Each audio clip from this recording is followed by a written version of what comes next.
welcome to night 22 of 31 Wild Halloween Review Nights.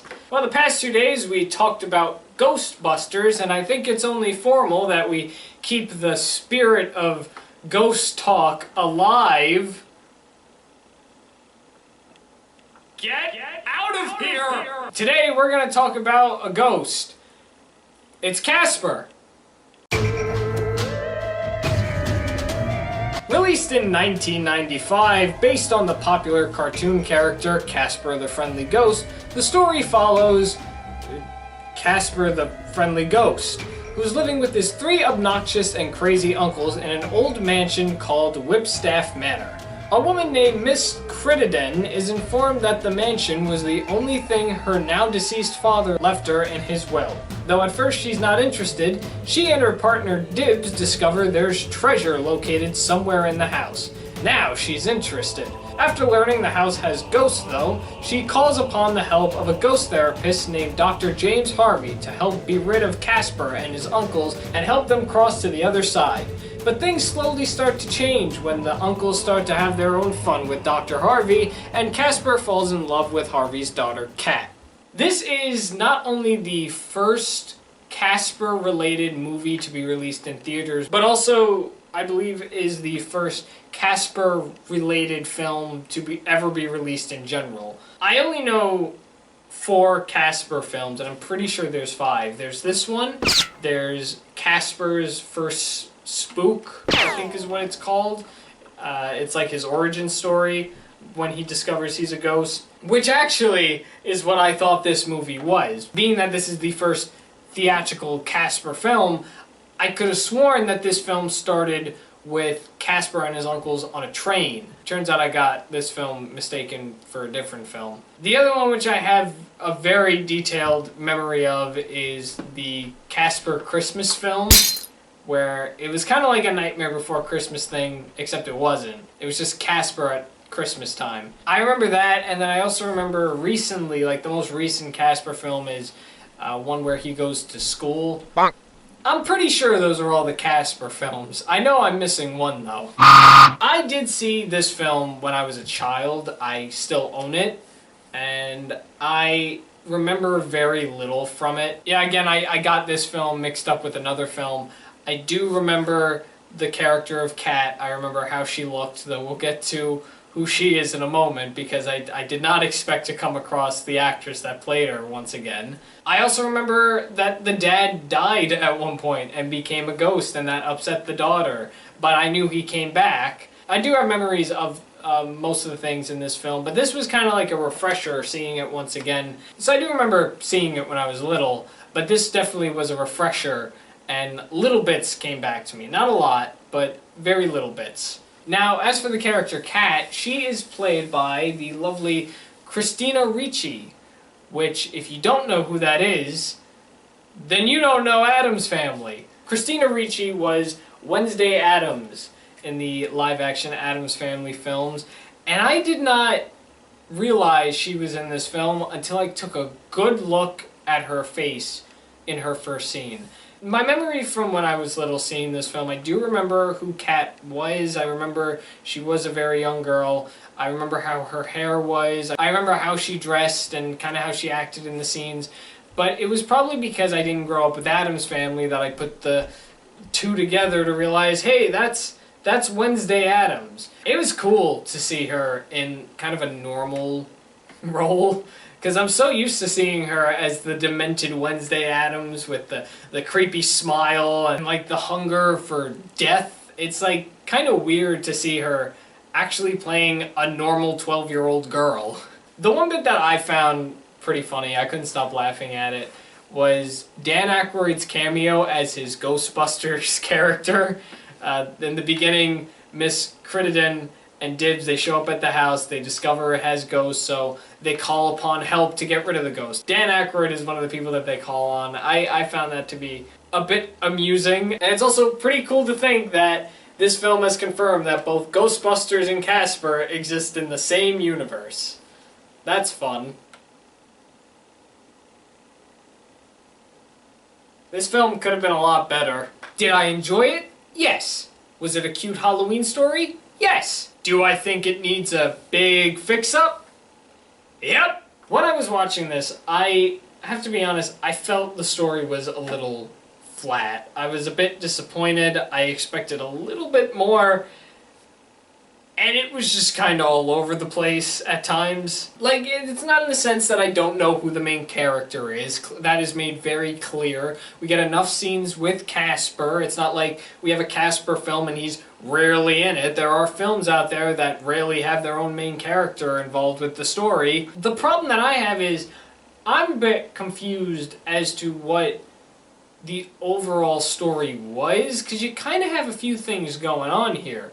And the main aspect of the story is Dr. Harvey is brought in to bring Casper and his uncles onto the other side. Like, that's the main setup. That's what starts the film. But at one point in the film, I feel like that whole idea was just kind of forgotten about. Like, not in the sense that that wasn't a main priority of the film anymore, but it just really wasn't brought up as much. You're also dealing with the story of Casper trying to remember who he used to be. And suddenly at one point all of his memories come back and we learn that his dad was an inventor, and now we're focusing on that aspect of the film.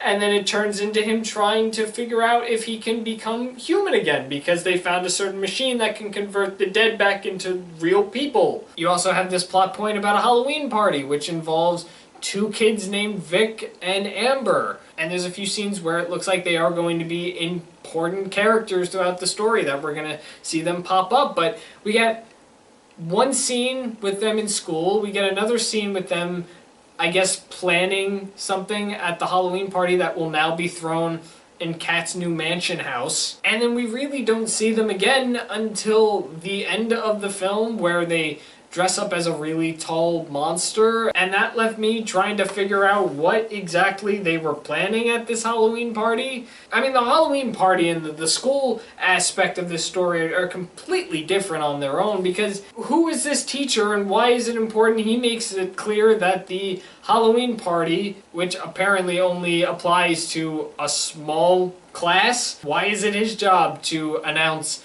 that the Halloween party is not going to be held in the gym? Shouldn't that be the principal's job to announce that to the whole school who should be invited to the Halloween party? Because it only seems like we have one small class being invited. And going off of that, they all show up at the exact same time. Even the teacher shows up. What were Vic and Amber's plan? Were they going to scare everybody in this haunted mansion and make everybody think that the party sucks and that it's too scary to have a party there, so that's why we should move to Amber's family's yacht? I don't know. I didn't feel it with their characters. They're fine. They're fine individuals. We just didn't get a lot of them. What was the point of them? I personally feel that the story would be fine without those two characters, along with Miscritin and Dibs. What was going on there? I know that could be argued about because technically Miscritin starts off the story. If it wasn't for her, there really wouldn't be a story. There wouldn't be a reason why anybody needs to go into this mansion and deal with Casper and his uncles. But just like how the plan to get the uncles and Casper out of the house is thrown out the window, I feel like the whole purpose of these two characters and the whole treasure aspect of the film, that whole plot wasn't necessarily thrown out the window, but it was like pushed to the side, forgotten about for a bit, and then brought back for no reason whatsoever. I didn't even feel like they were true villains. I mean, the only one who was really villainish was Miscritin, but I mean, she was kind of a weak villain. She died, came back as a ghost, and then just went away. Dibs just kind of gave up. He was just like, I don't like you anymore. You're being too mean to me. I don't care about this. I'm leaving. And then he gets kicked out the window. We never see him again. I feel the whole treasure aspect of the story didn't necessarily need to be involved in the story. It didn't serve a purpose. We got to see what was in the treasure. It was Casper's baseball and his glove when he was alive. But that makes me question, was that even the right treasure that they were looking for? They knew there was treasure because of something that they saw in the documents left over from the will. There was no map to say where the treasure was located. There wasn't a room or details to where the treasure could have been located. There wasn't a code, there wasn't a riddle, no rhyme, there was nothing. For all we know, there could have actually been treasure somewhere in that house that maybe not even Casper knew about. I mean, his treasure was cute, but I feel like that wasn't the exact thing that they were looking for. And even if it was, why the hell would Crittendon's dad say, this is treasure that I'm leaving behind that you can have, when it's not even his? That's kind of the whole thing with this film. It's kind of all over the place.